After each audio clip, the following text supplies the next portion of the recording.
Good afternoon. My name is Jody Brockington, and I'm the host of the National Urban League's Jobs Network Digital Career Success Series. Today we are kicking off the winter series with the infamous Kenneth Johnson.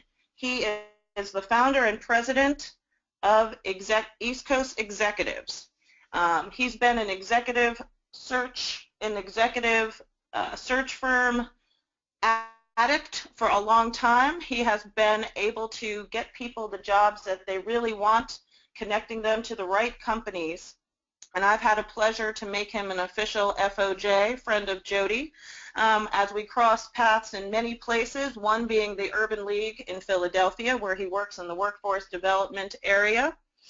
He is also a BE modern man, and that makes him important to all of us because he's making sure that men of color are seen in a positive light, not just personally, but professionally and across the board in our community.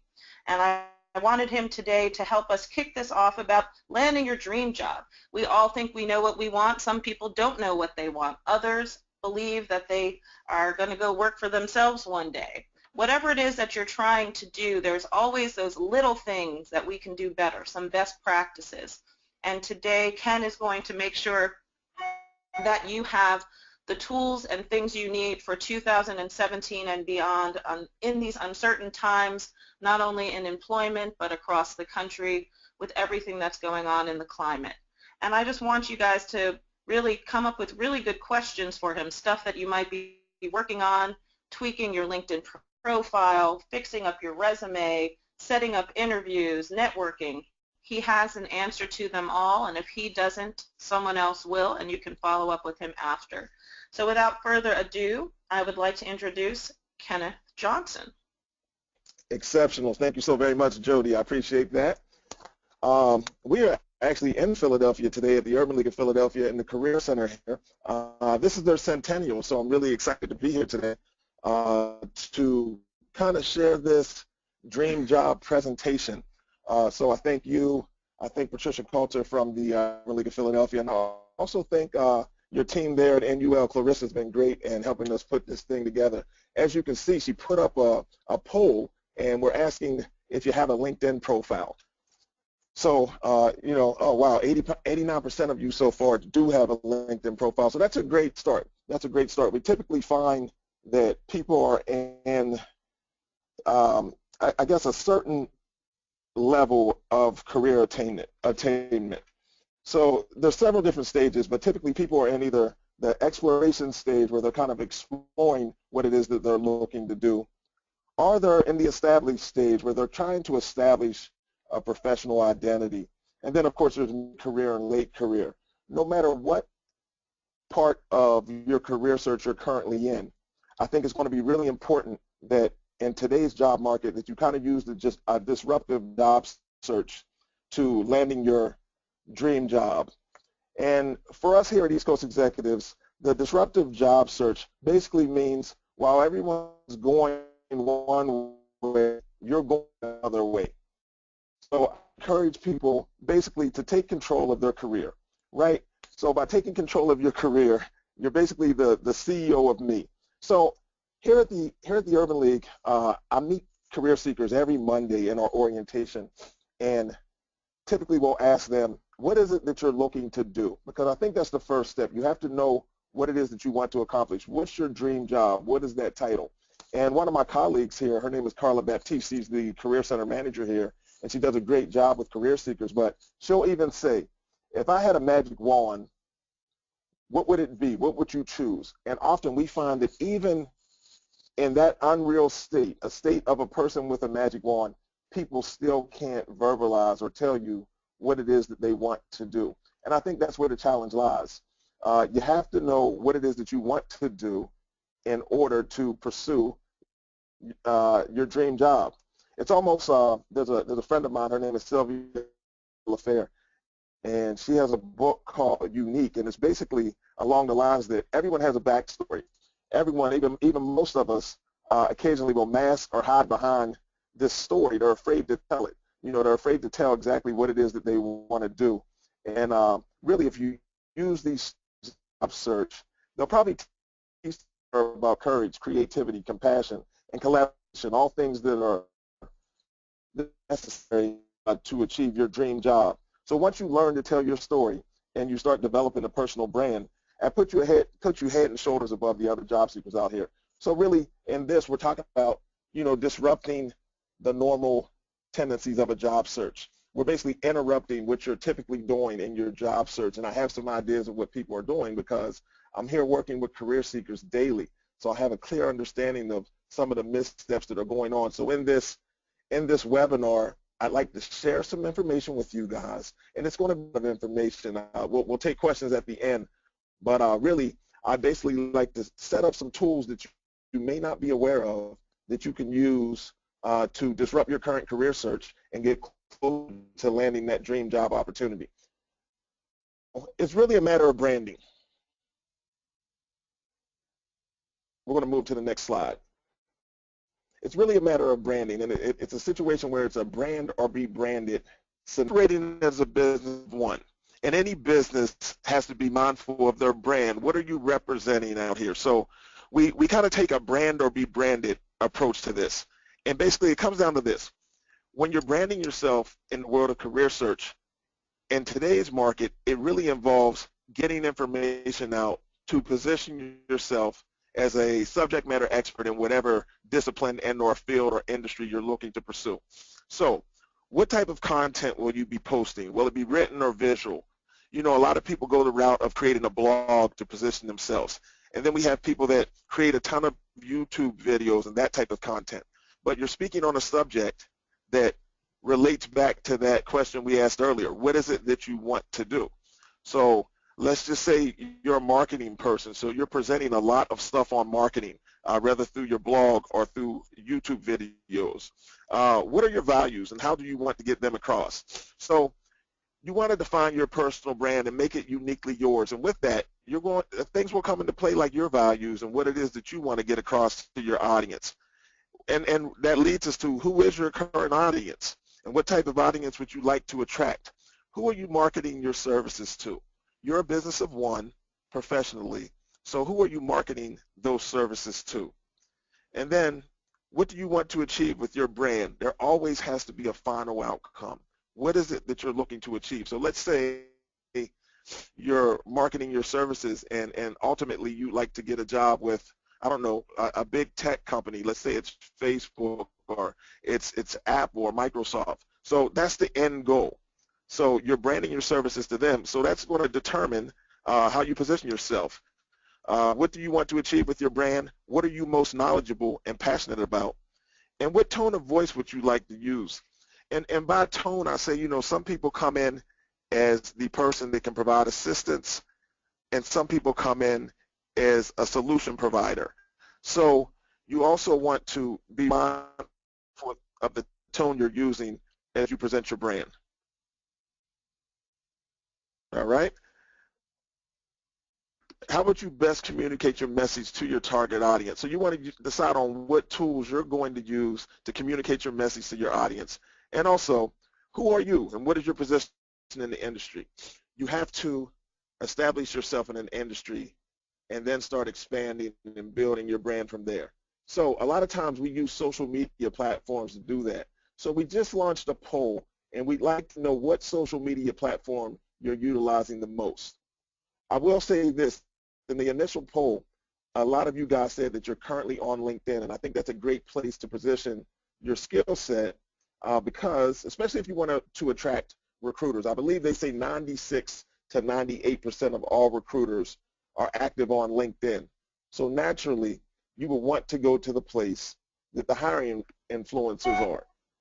So with that being said, it's really important that you guys take LinkedIn and use it as a serious platform. So I'm seeing some of these results, and it looks like LinkedIn is the platform that you're utilizing the most. So that's excellent. See a lot of people on Facebook. I understand, the social significance of Facebook, but man, I'd love for some of the people that are on Facebook to maybe spend a little more time on LinkedIn. I think that would be great. So you've established how you want to be branded, establish some of the tools you want to use to, I guess, increase your brand awareness. And that takes us to step 4, and it's basically the Dream Job Toolkit. So you'll see we have a lot of items here on step 4, and the LinkedIn profile I put as the #1 item for establishing your brand. I cannot stress to you enough how important LinkedIn has become in the world of career search and just career positioning.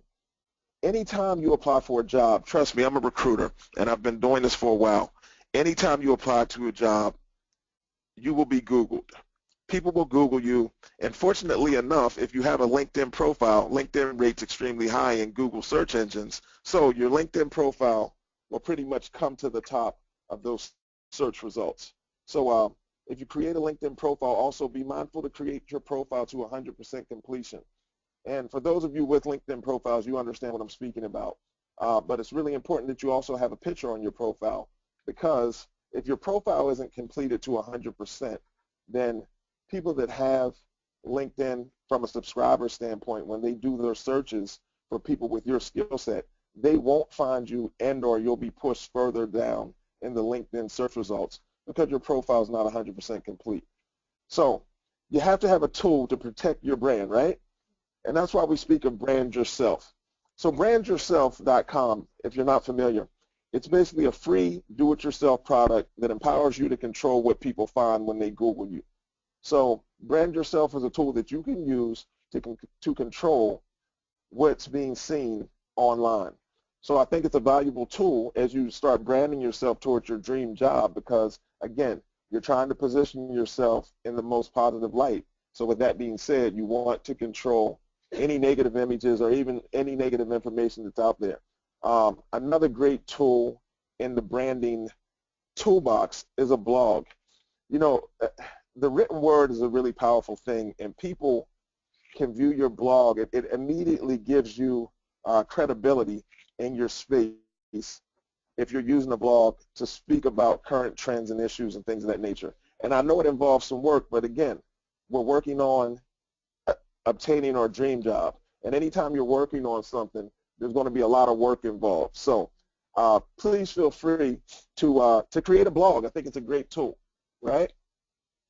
So you want to, you're starting to create your career profile, your career image, and you've made basically a bucket list of organizations that you're interested in. So you've taken that job title that we spoke about in the beginning, and you've positioned the job title, and now you know companies that are hiring for that particular title. That's your dream job. But you want to get information on companies because you want to know what companies best match the things that you value, the things that you're passionate about, what corporate culture sits right for you. So there's tools like Glassdoor and Career Bliss that you can use to pretty much kind of work your way through finding information, basically researching other companies. Keep in mind, we're approaching this as a business of one. So you're basically looking at your skills, your business, what your business offers you, and trying to connect with companies that value the skill set. So you're going to have to research those companies, and Glassdoor is a great place to do that. A lot of people are familiar with Glassdoor, but a lot of people aren't familiar with Career Bliss, and it's a great site. So on Career Bliss, one, you can search for great jobs in your area, but also you can check out job reviews, salary data, just to find out information about your desired career and the career in general that best matches you. This site offers information on jobs, salaries, companies, careers, tips, and trends. So I think it's something that you really can use.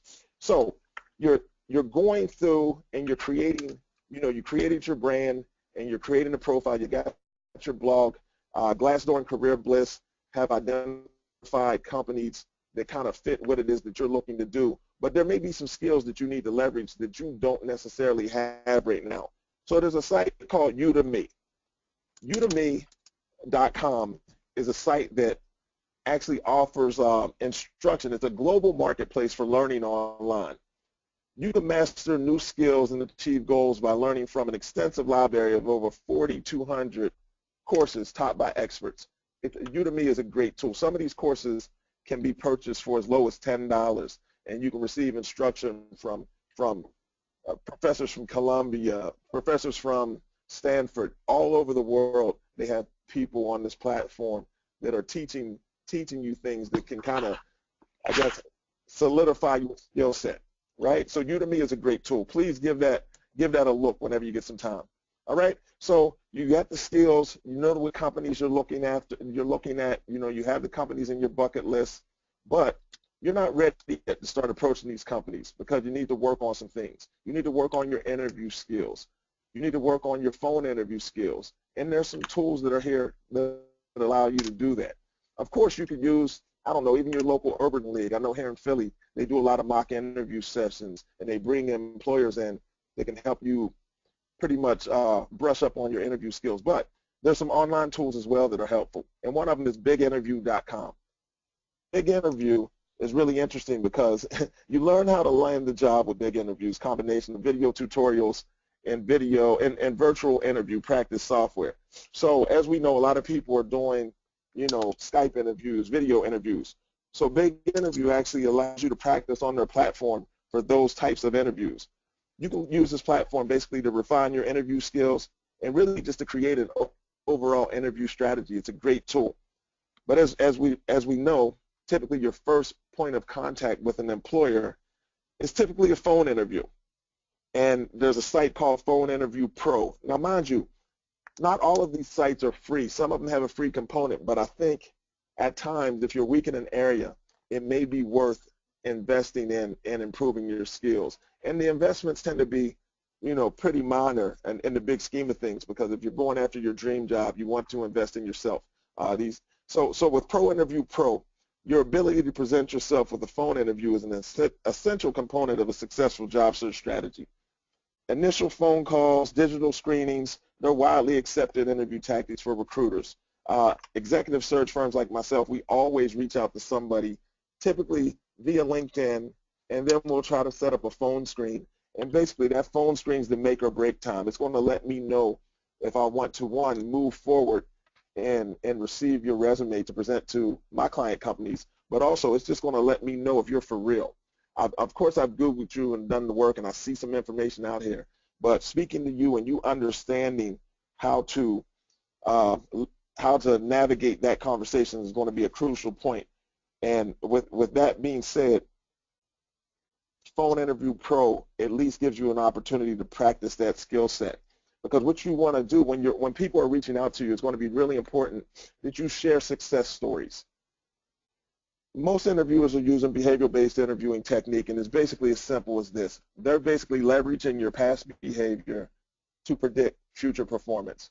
So if you can tell a success story or an accomplishment story that proves to the person on the other line that you, one, know what you're doing, but two, that you're actively, you know, trying to get better within the process, and you have stories about how you've succeeded at similar organizations or your past organization, that's really a key piece to moving forward in the interview cycle and really in building your network in general. So you've crafted your success stories, you worked on your interviewing techniques, you've identified some companies through the bucket list. Now you're going to use Indeed and Simply Hired. Now, the trick to a disruptive interview, we find a lot of people use Indeed and Simply Hired. They're job site, they're job board aggregators. So they're job boards that you go to find out who's hiring. But I really think the value with Indeed and Simply Hired is in the information. I think instead of applying online to jobs, which I believe they say 88% of all successful job searches are created through networking and through referral. And I want to say 3 to 7% of the people receive jobs from applying online at these sites, Indeed and Simply Hired and sites like that. So I don't really suggest that people use them in their job search to apply for jobs per se, but I definitely believe that there's a lot of information to be had as far as where the openings are at. And I think once you go to Indeed and Simply Hired and find out who's hiring for the positions that you covet, then you create another target list of people at those organizations. You utilize LinkedIn to identify people at your target organizations that you need to reach out to. But the first thing for reaching out to them, of course, you're really going to need a keyword optimized resume. And I know I'm going pretty fast through some of this stuff, but I just wanted to get it all in. And again, we're going to have a Q&A at the end, but it's going to be really, really important that when you reach out to people on your target list, that you have a keyword optimized resume. And some of you may be wondering what a keyword optimized resume is. So it's basically a resume that's constructed for a specific position. So you see a job description. So 90% of all large companies use applicant tracking systems. And I guess in layman's terms, those applicant tracking systems are the systems, the online systems that you use to apply to a job. So your resume goes into what a lot of people perceive as a black hole, but really it's going into an applicant tracking system, and the system will run a search for qualified candidates through the applicant pool. So the systems really help employers by analyzing resumes and surfacing out candidates that best match the position and filtering out those who don't. So you apply to a job, you upload your resume, and it goes through the system. So the system then pulls the profiles out of the people who best match the job. So there are ways to keyword optimize your resume. You know, in the past, I used to just tell people, pull the position description, highlight all the words in the position description that are things that you've done in the past, and then find a way to incorporate those words onto your resume. But now there's a tool called JobScan, and I'll spell that out. It's JOBSCAN. I didn't put it on the presentation, but it's a great tool.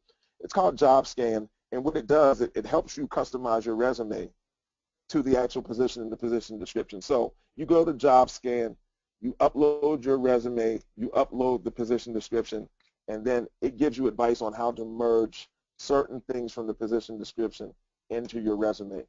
And when you do that, it should translate into your resume rating higher in the applicant tracking system and actually being seen by an actual human. So it's a great tool to use. All right. So if you want to get a little more advanced, again, we're trying to separate ourselves from all the other candidates. So there's a thing that I've seen on resumes recently. Well, I say recently, but even within the last 3 to 4 years. And it's called QR codes. And for those of you who don't know what a QR code is, that stands for quick response code. It's basically the barcodes you see when you're at the store, or if you're waiting on your train and there's a barcode about a movie, and you can actually use your cell phone to scan the code and get more information. Well, people are actually putting these QR codes on their resumes, and in turn, if a recruiter is to scan that code, it may take them to a YouTube video where this person's giving a TED Talk, or it may take them to a YouTube video where this person's presenting or speaking about a particular topic that's relative to the job that you're applying for. So you may want to consider including QR codes on your resume, and it's a really simple process, but here's the thing about QR codes. It only makes sense to me if you're actually handing your resume to an actual person. This is a way, if you're handing it to an actual person, you've copied a QR code on your resume, it'll allow the employer to access that information. If you're emailing your resume, typically there's a couple of ways they work. The QR code could actually allow them to save your contact information on their actual cell phone. But also, if you've created an app or something like that, if you're in a more technical field, that QR code could take them directly to the app. So it's good for a couple of reasons, but I think one of the main things, you know, technology sells nowadays, and employers are constantly looking for people that are comfortable with technology, that are willing to leverage technology in their everyday actions, and using a QR code may be that simple indicator that this person is comfortable and willing to leverage technology, and that may be something to separate you from a lot of the other candidates that applied to the position. Right. I'm glad people have questions about this, because I think it's one of the keys in the dream job career toolbox. The disruptive cover letter is it's much different than your standard cover letter. Again, hiring managers are spending 6 to 8 seconds looking at resumes and cover letters. So it's not a lot of time. So we have to grab their attention. So the best cover letters are the ones that get the hiring managers pretty much at hello. So don't be afraid to open your cover letter with a bolded, powerful statement. So here's the thing. So your standard cover letter may say, you know, hi, my name is XYZ. I'm reaching out to apply to the position of accounting manager, right? It may sound something like that.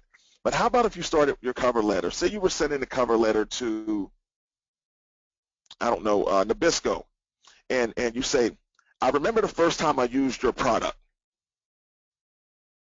So you're actually positioning something that makes someone want to continue on and read. Or if you said, my life was changed the day I learned how to, and it's something in relationship to someone's product, or I've been tied to your company for 10 years now, here's how. So one of the examples I had a class last week, and one of the examples we used, one of their dream companies was Disney. And we said, all right, so if you found an opportunity at a Disney location, wouldn't it be great to say, I remember the first time I visited Disney and how it's affected my life ever since.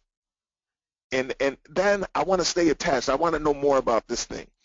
Here's the thing, stories, people remember and are attracted to stories. I don't want to continue to read what you're speaking about and reiterating the stuff that's on your resume. I would much rather hear a story about how my company, our products and our services had a direct impact on you. Because now I start to feel like you're part of our tribe. You're a person that we need on our team because you really care about our products. And that's kind of the way the disruptive cover letter works. I would love to go into that. I probably could do a whole webinar on the disruptive cover letter, but I do know that there's a link in the handouts that'll take you to a great Prezi presentation on a disruptive cover letter and even gives an example of one. So I think that's going to be a very valuable resource to you guys moving forward. And also, I want to speak about informational interviews. Here's the thing, you can leverage all of these tools, and as we mentioned earlier, LinkedIn is an invaluable tool. So you can leverage LinkedIn to reach out to people, subject matter experts that are in your field, and basically say, hi, my name's Kenneth Johnson. I recently read an article that you penned on diversity recruiting. I thought you had some great insight. I'd love to spend 5 minutes over coffee. Is that possible? Like, get in front of the people that are doing in your particular field or industry. You're going to become associated with the decision makers, and then they're going to start presenting opportunities for you. And every time you do an informational interview, which is just a really small meeting between you and someone else, you're not asking them for a job. You're just basically saying, hey, I'm really interested in some of the things that you're doing now, and this is why. And then you kind of let them go and tell you about some of the exciting things that are happening with them personally or happening in their industry. I do it all the time, and it often turns into, for me, business, because I'm in the executive search business. So I'm often able to turn those informational interviews into business, and I think people that use them right can turn informational interviews into actual job interviews, and I think that's great. So we gave you all of this information, right? We give you all of these tools to use, but the key to any successful job search is to stay organized. And it's really hard to do. You're meeting people through your informational interviews. You're sending disruptive cover letters. You're sending keyword optimized resumes all over the place. You had phone interviews. You're really like hitting your target list hard, but you need to keep everything organized. And there's a tool called Jibber-Jobber. Strange name, great tool. It's a free tool that keeps tabs on everything that's going on. You can track the companies you apply to. You can note each specific job that you apply to. And you can always log in to keep the status of your applications as well. First interview dates, everything. It's already set up. It's a great tool to keep your dream job search organized. So I really believe it's something that can be used. A lot of people might have stuff in a notebook, and then you use a notebook. But this is an online tool that you can use to keep everything in line with your job search. So that's Jibber-Jobber. Okay, so let's go to the next slide. Here's the thing. We talked about, networking, and trust me, the quickest line to your next career opportunity is to network. There's no other way about it. I know a lot of you guys are applying to jobs online daily, and you're not seeing any results. And it's just not the way that things are happening in today's market. So you wanna let your network know that you're out here making a name for yourself in this space. So your professional network, of course, and everybody knows what their professional network is, your personal network as well. But the one thing I want to touch on here with the dream job, landing your dream job scenario, your social network. You know, these tools are out here for you to leverage for anything that you want to leverage them for. And I really think you can use some of these social networks. I don't care if it's LinkedIn and Twitter and Instagram and even Facebook, but I really think you can use your social networks to leverage yourself, one, as an industry insider, but also you can let people know that you're open for business. Your brand is open for business and you're looking for opportunities. So we'll go to the next slide.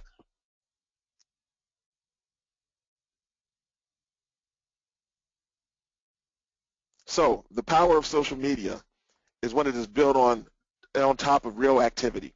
Again, you can stay online and reach out to 1,000 people, but none of it really matters unless you're out and about. Go attend the networking events. Reach out to people to schedule informational interviews.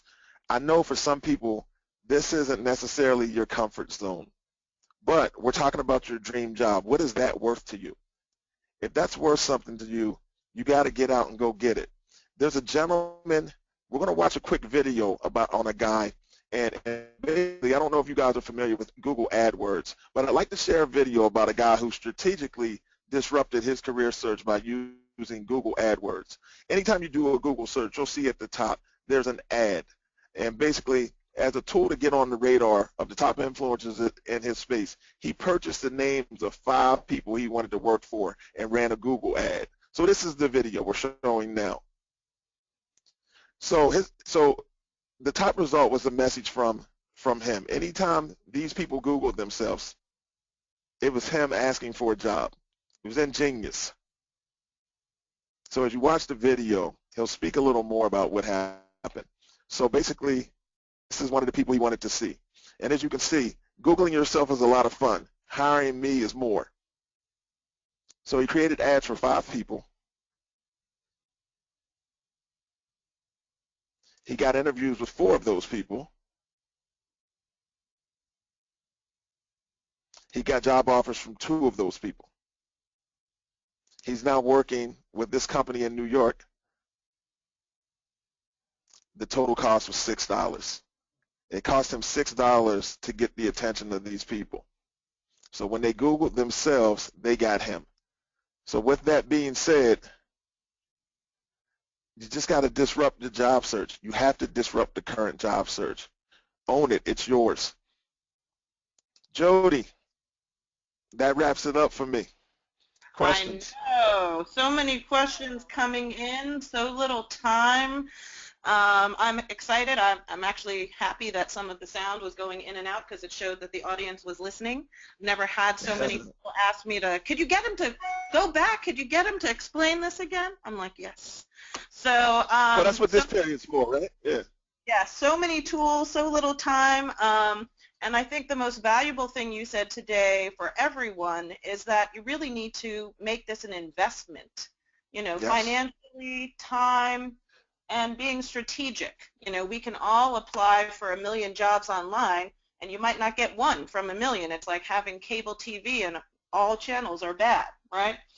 But if you do a few of the things that you said today for them to concentrate on, things can work out. I totally forgot the name of the jibber jabber for the tracking, but I also have my clients as well keep track of where you're applying, when you applied, who you spoke to, did you meet someone, did you also turn it into a personal thing, is it an alum from your school? The more connections you were bringing up, the better to get a job, right? It's not just, oh, I'm qualified, I can apply. It's, oh, not only that, but Ken I met because he was doing this webinar and he's doing hiring and recruiting for Nabisco, for example, as you said, and I'd like to apply there. Maybe I can ask him some questions. It's also preparing. Sure. The one thing that's good about LinkedIn too is preparing some of the folks that might have to be your references for some of these jobs. That's how you stay in touch with some of your mentors and some of the busy folks that you're trying to be when you grow up. So some of the questions here for sure, we have a mixed audience. We definitely have the majority of folks on the line who are looking for employment, but we also have some entrepreneurs on the line, and if you can touch a little bit upon how LinkedIn can also work for entrepreneurs, yourself and Sure. myself being them, but how you still can highlight your skills, your other things, because a few of them are quite interested, and we also know that some people plan to maybe go into entrepreneurship. So how do you use LinkedIn for the branding piece and to kind of shift from one side to the other, or to just be an entrepreneur on LinkedIn? So, all right. So from an entrepreneur standpoint, and again, I do believe we're all a business of one. So I recently facilitated a LinkedIn for luxury retail session, workshop at Florida International University in Miami. And one of the things we spoke about for people that were entrepreneurs or people that were in retail, because typically in retail, especially luxury retail, you're talking about your book of business. So people were using LinkedIn. We suggested that they use LinkedIn to basically showcase some of the things they're doing in their stores. There's room on LinkedIn where you can add video, you can add just general photographs. There's so much that you can add to LinkedIn, and it's always, you have control over it, so you can customize it, hourly if you choose to. But we have people that are entrepreneurs, and they're basically showcasing their products, and they're also having, successful customers do testimonials, and then they're adding the testimonials to LinkedIn. So I do think it's a great place for people that are entrepreneurs. Plus, a lot of your clients are right there. So trust me, if you send the invite out, they're going to look at your profile, and if you're sitting there, if you have videos or some type of visual image that they can look at, they're going to take a look, and if you're doing it right, they're going to peek in and hopefully inquire. So, it works for everyone. You just need to be able to highlight on LinkedIn what is really good for you. The other thing you hit home about, Ken, was really trying to be no less than 95% up to 100% in your profile. One, it just shows that you have everything, you've answered stuff, and that you're serious about the job search. And then the other thing you hit upon is, the images, your photo, what you have up there just needs to be solid. And yeah, you have to. Go ahead. People need to know that you're serious. We get so many people that come onto the LinkedIn platform, and then you never see them there again. So, you want people to know you're serious by having a professional photo. You want to be active in the groups to let people know that you're active out here in the community, that you're looking to leverage your skill set in. So it's a really great platform to establish your professional reputation. And as someone who has thousands of people in my LinkedIn profile, just when you do update, please do them offline and don't do them one by one, because your audience will be notified, or make sure you turn off the notifications as you make changes, because then everyone in your network will get those, a ding and a ding, and it's nice, but no one wants to be bothered that many times. So just make sure as you update and tighten up your profile that you do it all together, sit down and set some time aside to make that happen. But that's a great heads up, Jody, yes. Yeah. There seems to be a lot of questions about the keywords and the job scan process, because a lot of folks do apply a lot of jobs, and suddenly, you always hear, but I don't hear back, or, a lot of them do go into a black hole called Nowhere's Land, and that's where also what you said at the end, Ken, is important, that it's still good to know someone who's in a company you're applying for, even if it's your aunt who might be someone's administrative assistant, even a janitor that's there because they're in and you're still outside, who can actually walk your resume in there to an HR person. But to really speak about the keywords and what you need to make sure that your resume at least gets picked up and you get the at least automated response. Yeah, so the keywords are extremely important, and we get this, but it's really a simple process, and I say simple in the sincerest of ways. If you're looking at a position description, those are the keywords, the things that the verbiage that the company uses to explain what they're looking for. Those types of things need to be in your resume. I'm not saying to fabricate your experience, but if you're doing the task, that needs to make its way over to your resume. Also, because these systems are integrated to the company's website, so if the company has a mission statement or if the company speaks a lot about their commitment to customer service, believe me, you need to have something about your commitment to customer service in the resume as well. All of those things will allow you to, I guess, navigate and accelerate higher in the actual ratings, because the applicant tracking systems, they're ranking each candidate based on fit. So you want to rank as high as possible in the fit category to be seen by a recruiter. But keep in mind, a lot of these companies are receiving thousands of resumes for each opportunity. So it's not enough to just apply online with the keyword optimized resume. You want your resume to rate high in the system, but also you want to try to establish some type of point of contact with an actual human being to basically say, hey, listen, I recently applied for the XYZ position. I'm extremely excited about this opportunity, and I would love to just speak to someone about the particulars and just try to get some buzz going internally to allow one of the recruiters to actually go on the system and look for your resume. And then once they go in and look and see that you've also ranked high, you're ranked high by the applicant tracking system, it just increases your chances of getting a phone call or getting a call in. But JobScan is a great resource because it allows you to upload your resume and upload the position description, and it will assist you in keyword optimizing your resume. It's a great tool. Yeah, no, there's so much to do. The other thing is, you talked about, you now were able to, if everyone does a few of the things that you said or tries them and upgrades their LinkedIn profile, some of their brand, they get the interviews, whether informational or otherwise. How do you get those to pay off? And then how do you get those, once you've had an interview, people are like, what's the real follow-up? Is it still the quick email? Is it still the handwritten note? Does it depend? Do you do both? And even if you just got a response only online that we've received your information, how do you continue to be seen and not become a pest? Sure. What are the right and the wrongs? Those things changing just like resume information keeps changing. Sure. I know if you're in an actual interview and you're closing that interview out, it's okay to ask, what's the best way to maintain contact with you? It's okay to ask that of the person that interviewed you. And let's just say they say, well, I'm active on LinkedIn, send me an invite to connect on LinkedIn. Well, that's great, but you don't want to keep circling back to them. Of course, no, let me back up a little.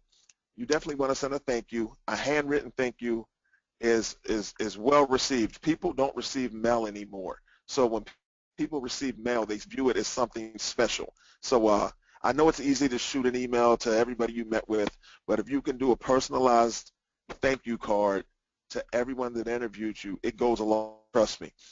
Also, what I'd like to suggest is that, maybe a week or two down the road, there's going to be a topic that you guys discussed in the interview. So let's just say you spoke about, social media marketing, right? Say you were interviewing for a marketing position, and a big piece of this is they'd like to get better with social media marketing. So let's say 10 days after your interview, you come across an article on social media marketing. You may just want to reach out to that person and say, hey, Joe, just wanted to reach out. I saw this article. I know during the interview we spoke about social media marketing. Thought this would be of interest to you. Have a great day.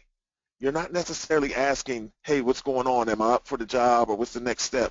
You're basically saying, I paid attention during our conversation, and again, I'm a subject matter influencer in this space. I read about this stuff. I saw this article. I thought it might be something that's of interest to you.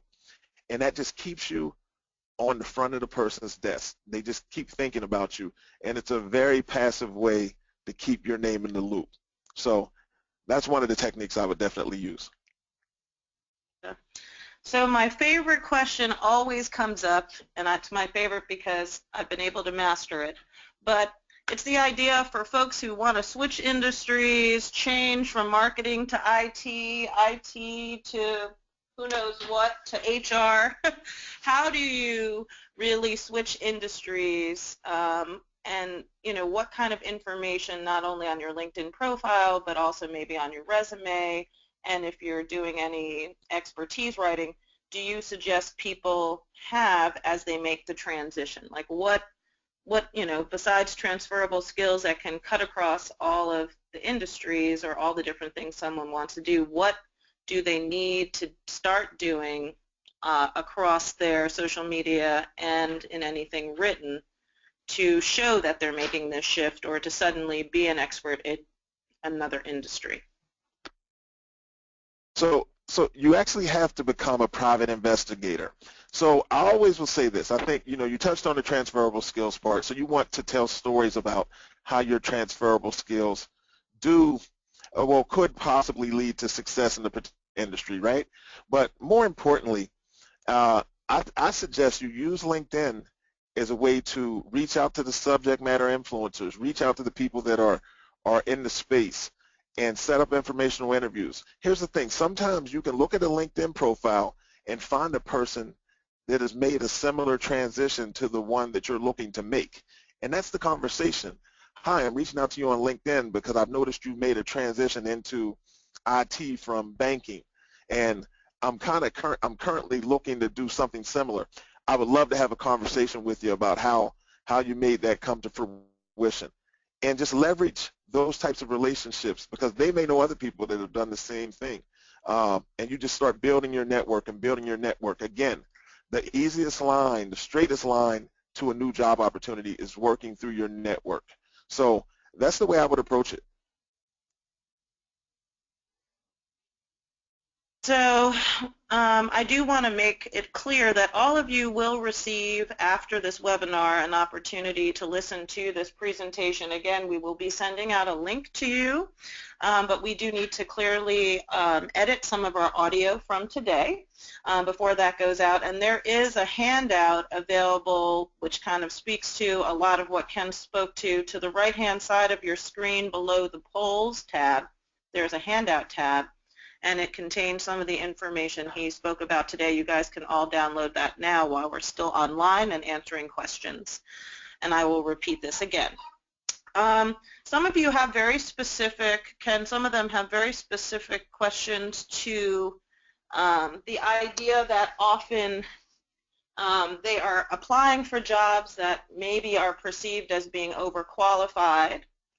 I've seen that a lot, right? You have too many degrees, or maybe you are more qualified than the people interviewing you. So, in a job, the CEO might only have a bachelor's and you have an MBA and a CPA and a so-and-so, and often then are perceived sometimes maybe as a threat, or the only other women in the office seem to be, this is from the women who asked this question, seem to be more in administrative roles, secretaries, etc. Meanwhile, they're applying for high IT positions or more management roles and kind of sometimes feel uncomfortable like that's not how the company culture is. So how do you, once you've mastered some of you've gotten the interviews and you're there live, how do you deal with some of the other challenges of once live and you see how the company culture is, that you might be more than what they're looking for or different than what they thought you were? Sure, and that happens, and I would venture to say it happens often. Right. And I'm asking you specifically because you do a lot of the diversity hiring. So sure. I know your clients definitely face this, or they could be the one, chocolate chip in the cookie, the sand in the oyster, whatever it is. So typically, what I've seen is that if you have an ability, and it's not even a difficult ability to I guess, to have, if you can point out where the problem lies. Every job opening exists because of a problem. There's a problem. They don't have somebody to do X. And when you're able to see the problem and present yourself as a solution to the problem, all of the other stuff goes away. It's just like anything else. When you can find out where someone's pain is, they're much more likely to want to have conversations with you. You have to focus in on the person. A lot of times we look inward and we're focusing in on what it is that we want, but ultimately we have to know how we can help other people on our path to getting what we want. You know, I don't want to speak karma, but at the end of the day, you know, you're looking to solve a problem. These are the services that your business of one addresses. So you have an issue with, I don't know, customer retention. I'm great at retaining customers based on some of my past experiences. Let's have a conversation about what we can do, or what I can do to assist you departmentally. And really that's what it comes down to, just kind of finding out where the pain is and then leveraging your skill set in conversations with the right people and solving their problem. And I would also, like to add the fact that sometimes if you're getting these uncomfortable feelings or not feeling like could be valued there, or you feel like they think you're going to leave soon, that maybe it's not the right fit. And so take those little gut instincts and, moments to really think about, is this really where I need to be? I know we all need a job, we all have bills to pay, but sometimes a bad match and jumping into a fire from the frying pan is worse than, a couple more months on unemployment, or, trying to eat some ramen for a little while to find the right fit. So just take those little messages you might be getting to your advantage. With most of the tools you discussed today, Ken, a lot of them are standalone tools, the brandyourself.com, the JobScan, etc. So a lot of folks just want to make sure that they'll be able to find those things either online, or some are apps, or some are other things. So are there any particular ones that you think work the best? And you said some are free and some have paid fee. For the ones that just like LinkedIn has the free and the paid for, which ones do you think are really worth the upgrade, is the question. I mean, I think, it depends on what you're doing, right? Or what's most important to you. Exactly. There are a lot of variables. What's your financial situation? What are you willing to invest? It's almost like, when you go somewhere and people say, well, what's your budget?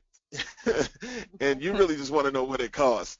But I think this is really true in this case. There's a lot of free offerings out there, and if they work for you, then I suggest you use those. You probably don't necessarily need a subscriber account on LinkedIn. I think you can leverage the platform great without that. That may not be an investment that I would make as a general job search tool. But you may really need some extra support with phone interviewing, and you may want to get to use that. It's almost like hiring a coach. And I know, Jody, you do a lot of this. That stuff, like people need it. So it's what do you want to invest in yourself. So I don't want to sit here. I don't work for any of the websites that I gave information on. So I don't want to say that one's better than the other, but I do think that it comes down to your own individual preferences. So I try them all out. I think there's a free component to all of them. So yeah, they all do. I guess they were just trying to be a little bit more specific. And then, of course, the other question that has come up is, how does one reach out to you specifically or get the eyes of other recruiters, either through LinkedIn or through networking? And clearly, specifically, some folks would like to follow up with you. If you're in Philadelphia, you definitely have a much better chance to catch him. Is in New York from time to time and does a lot of, you should also watch his Twitter feed and other things, but how can they stay in contact with you? We're getting ready to have a schedule shift, because I was typically in Philadelphia 2 days a week and in New York 5, but now it's been 4 in Philly and 3 in New York, but that schedule is going to change soon. My little guy, his basketball season uptown is getting a little hectic, so he's telling me I'm not coming to enough of the games over there at Mott Hall. So anyway, No, and then for sure on LinkedIn, you guys can find Ken. His contact information is right there on the screen, so yes. hopefully you've written it down, and it will be in the presentation. And I So just really want to thank you all for being here today, and I do want to promote our next upcoming part of the series, the winter series. But please also download the handout if you haven't already. It's to the right of your screen. And what's coming up next for all of you guys who not only are interested in working for an employer, but maybe one day will be an employee, and also might not want a Fortune 500. You might want a small business. We're now in what's called the gig economy. And Ken and I have alluded to this in today's presentation, that it's not just about getting a job. Sometimes you have a skill that someone needs that you can leverage into a gig, a contract. But you also have to know what's available. So if you don't know there's a job at Disney, you can't apply for it. Just like if you don't know who owns, there's small businesses like Sprinkles Cupcakes. It seems like a huge company, but to work at one of those stores, you need to actually know what's going on. To work for Ken at his executive search firm, you had to have met him, and you need to know that he's looking for a recruiter or a sourcer to try to work for him. So coming up on the 15th of February, our next one is on the gig economy, not just what's going on with the gigs, but how to find a job in small businesses and in startups, and how to get into that pipeline, because that might be where your dream job is, or an easier way to transition from one industry to another is when your skill set is needed and or you can be in a learning environment. So I hope you join us. It will be with Haj Flemings. I don't know if you guys watched the original Black in America. He was in the series about blacks in America, and that we all don't have to be in Silicon Valley. He is the king of branding and being branded, and has been rebuilding the city of Detroit, replacing Ford with IT and small businesses in the Detroit, Michigan area. So extremely exciting. You can also find him on Facebook. He does a lot of live streaming there on topics, and we will have him joining us on February 15th, right after Valentine's Day. So fall back in love with us.